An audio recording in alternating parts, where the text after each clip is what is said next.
Ginette Bedoya es el rostro y la voz de más de 400.000 mujeres que han sido abusadas en Colombia durante la última década.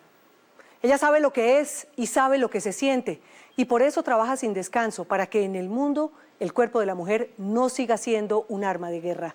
Ella se echó al hombro la responsabilidad de luchar contra la violencia de género y ha logrado visibilizar a miles de mujeres que cargan su dolor en silencio. Y ahora callar a Ginette, felizmente para ellas, es imposible.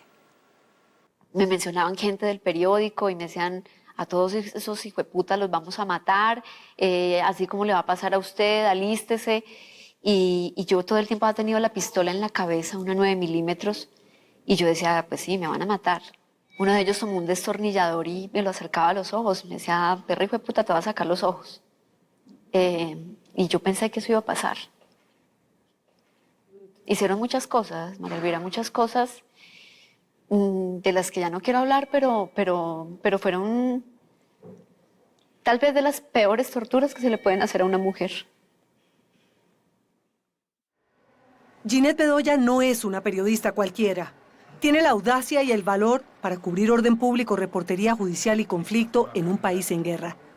Tiene el alma blindada y el cuerpo marcado con las cicatrices que le dejaron unos bárbaros que estaba incomodando con una investigación. Ellos buscaban su silencio, grave error. Callar a Ginette es imposible y lograron todo lo contrario. Aún con las heridas en carne viva y horas después del secuestro y la violación, Ginette, con solo 26 años y desde el hospital donde se recuperaba, mandó su mensaje claro y fuerte. De paz con el país. Esto no es una buena intención de paz. Y si él cree que nos va a callar haciendo estas cosas, creo que tampoco lo va a lograr. A mí me dieron muchos puntapiés, me pegaron patadas en la cabeza, en el cuerpo, en el estómago, en las piernas, y es cuando empiezan a torturarme, empiezan a decirme que la prensa es un mal de este país, que ellos le van a dar un escarmiento a la prensa. Y en ese momento empecé todo el proceso de hablar con Dios, de despedirme. O sea, yo sabía que me iba a morir, lo que no sabía era todo lo que ellos me iban a hacer. ¿Y usted tiene ocasión de decirles algo, preguntarles algo? Sí, yo me acuerdo que decía: pero ¿quién es su jefe? ¿Quién está ordenando esto? ¿Quién es su jefe? Y llegó un momento en que decidí no hablar más porque las respuestas siempre eran puños en la cara. Después de que me golpearon, de que me cogieron el cabello, vino la parte de la violación. Vino todo esto que pasó con ellos. Esas 3 caras, esas 3 voces, esos 3 pares de ojos nunca en la vida se me van a olvidar, nunca. ¿Y los ha oído otra vez? Sí. En el 2011 volví a escuchar uno de ellos. Después de que yo conté mi historia públicamente en España en el 2009, empezaron a aparecer internos de todo el país diciendo: yo tengo un pedazo de la historia, yo tengo un pedazo de la historia, yo conozco a alguien. Y en medio de eso, alguien llamó al periódico y dejó en un buzón el nombre de este hombre, que era uno de los violadores. El CTI de la Fiscalía me envió la foto. Yo me tomé 15 días para poder ver esa foto, porque era enfrentarme con el pasado. Y efectivamente, el día que decidí abrir el archivo y mirarla, era él. Y él lo admitió. Uno puede, Ginette, después de haber vivido eso, cerrar los ojos y por lo menos borrar de la mente ese 25 de mayo.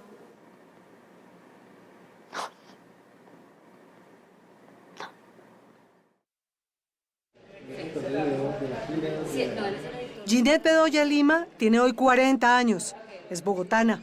Estudió periodismo en contra de lo que quería su papá y empezó en radio en Alerta Bogotá de RCN con historias de crónica roja que curtieron su piel. Y fue en una visita al pabellón de sanidad del Ejército Nacional cuando decidió seguir el camino del periodismo judicial. Ya en El Espectador, Ginette empezó a moverse como pez en el agua en el bajo mundo. Crónicas del Conflicto acompañó a la gente del IMPEC. Desde el primer día que empecé a hacer periodismo, mi vida estuvo ligada a las cárceles. Porque el día que inicié en RCN me mandaron a cubrir un amotinamiento en la cárcel La Modelo. Y ahí nacieron todas mis fuentes. Y ahí en esas fuentes empezaron a salir muchas historias, entre esas el tráfico de armas. Yo llevaba ya 3 años documentando cómo un grupo de militares, policías, guerrilleros y paramilitares compraban armamento y se lo vendían al mejor postor. sin saber quién estaba realmente detrás de ese tráfico de armas. Una historia que terminó en tragedia y luego en epopeya. Esta mujer de 1,58 metros es la voz de cientos de mujeres en Colombia. La última década, 400.000 mujeres fueron abusadas sexualmente en el país y en el mundo muchísimas más. La lucha de Ginette es universal. El cuerpo y la violencia sexual no pueden seguir siendo un arma de guerra. Yo hoy puedo decir con todo conocimiento de que esto nunca se supera. Se aprende a transformarlo. Y yo he aprendido a transformarlo siendo la voz de otras mujeres. He aprendido que el amor que tienen las mujeres sobrevivientes de violencia sexual en su corazón es más grande que todo el odio de estos hombres que nos hicieron daño. Pero el conflicto armado también me enseñó que si no era capaz de despojarme de mi odio, de mi rabia, de mi resentimiento y de mi dolor, sería imposible seguir adelante. Y su lucha es completo activismo.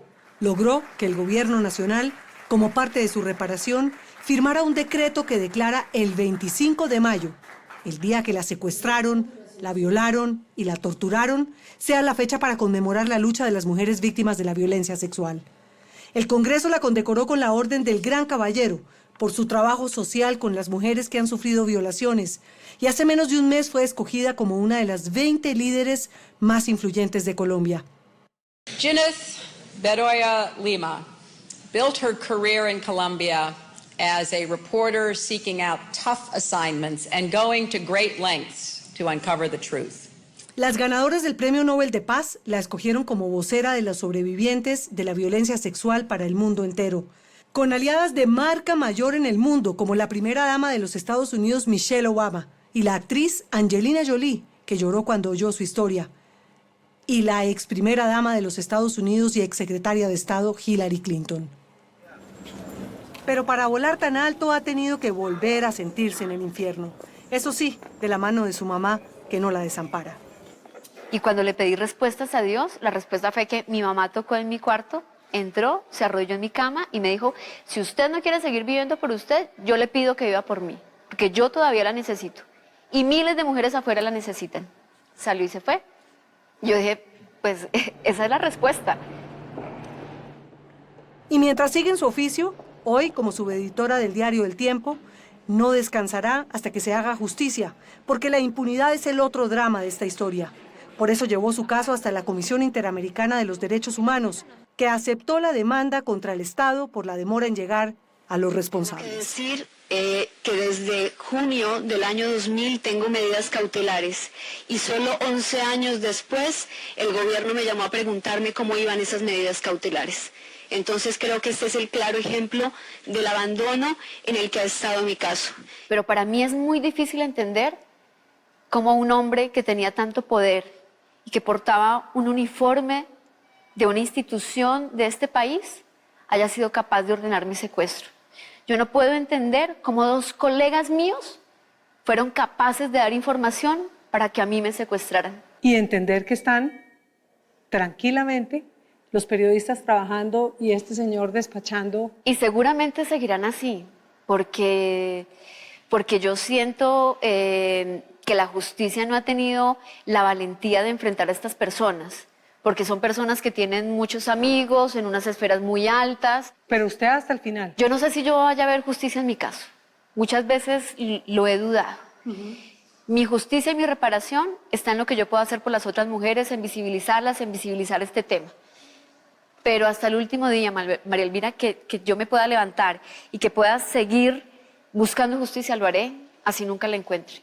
Pero lo haré, porque yo sé que no soy la única víctima de estos hombres. Y tuve la oportunidad de escoger entre 12 países que muy amablemente me ofrecieron irme allá.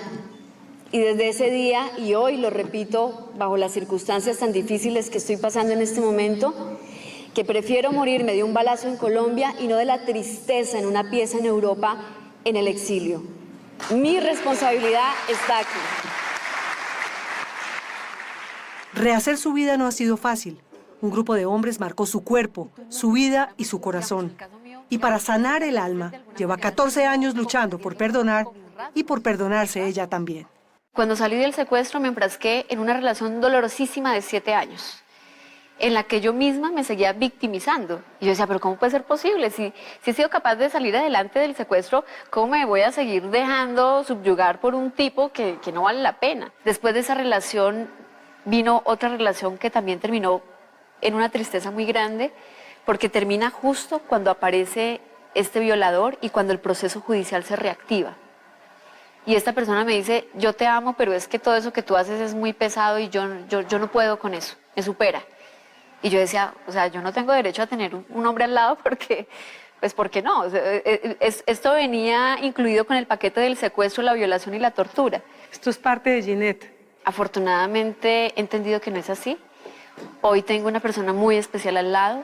Yo decidí no casarme, decidí no tener hijos. ¿Y decidió no tener hijos por qué, Ginette? Yo no quiero que un hijo mío crezca con 10 escoltas alrededor. No quiero que crezca siendo amenazado. No quiero que crezca en medio de este odio que todavía nos rodea. Yo en todo momento esperé a que me dispararan, sobre todo en el momento cuando me botaron en la carretera. El que iba manejando me dijo que el paseo se había acabado y yo estaba esperando que me mataran. Le voy a hacer una pregunta terrible, Ginette. ¿Por qué no la mataron? Ay, yo todos los días me pregunto eso. Y hoy, después de tantos años y escuchando los testimonios de mucha gente en el proceso, lo que entendemos es que ellos sentían el operativo muy encima. Les avisaron de que ya sabían de que yo no estaba en la cárcel, sino dónde me tenían, porque alguien de la misma cárcel que estaba ahí con los del CTI les avisa, y ellos deciden dejarme abandonada y tal vez no arriesgarse a que los hubieran capturado conmigo. Un testimonio que cobra muchísimo más valor ahora que el país habla de perdón y de paz. Es muy difícil perdonar. Es muy difícil de perdonar, sobre todo cuando el caso de uno o el caso de millones de colombianos sigue en la impunidad. Pero lo que sí tengo claro es que nosotros tenemos que llegar a una reconciliación, que tenemos que empezar a despojarnos de nuestros dolores y de nuestros odios particulares, porque es la única forma de reconstruir este país. Si alguien tiene autoridad moral en este país para reconstruir este país, somos las víctimas, pero no lo podemos hacer desde el odio. La guerrilla y los paramilitares y los narcotraficantes y la delincuencia común han convertido los cuerpos de las mujeres en una poderosa arma de guerra. Y en algunas regiones de Colombia, los que debían protegerlas también abusan de ellas. La impunidad por delitos sexuales en nuestro país es del 98%. Yo creo que en el caso de Colombia es muy difícil apartar el tema de la humillación sexual del conflicto. Esperamos que con la firma del acuerdo con las FARC, si se da, por lo menos logremos neutralizar una parte. Pero tenemos que tener en cuenta que en Colombia todavía hay bandas criminales, que hay grupos de delincuencia común, que sigue habiendo microtráfico y lamentablemente ellos también utilizan los cuerpos de las mujeres como arma de guerra. Ahora lo difícil es lograr que Ginette no diga nada, porque ahora habla y habla y habla, como dice su campaña y su razón de ser y su lucha. No es hora de callar. Y lo que yo hago todos los días desde mi cuenta de Twitter, desde el papel que reparto en la calle o desde la manilla, es decirles, hoy me pasó a mí, mañana le puede pasar a usted. Tiene que entender de que su voz es fuerte, que si su voz se suma a mi voz, ya no va a ser una voz aislada, va a ser un grito. Y eso es lo que yo intento hacer y he logrado mucho con eso. Muchas mujeres que antes tenían miedo se decidieron ir a la fiscalía, decidieron denunciar a sus esposos, decidieron contar que habían sido víctimas de violencia sexual. Entonces es un proceso, así como es un proceso hacerle entender a los hombres que los necesitamos para frenar esto. Además de una víctima y una sobreviviente, Ginette es el rostro de tantas mujeres en el mundo que no tienen voz para gritar a todo pulmón que hay que sacar el cuerpo de las mujeres de la guerra. De acuerdo con Medicina Legal, el año pasado 5.013 mujeres fueron víctimas de violencia sexual en Colombia.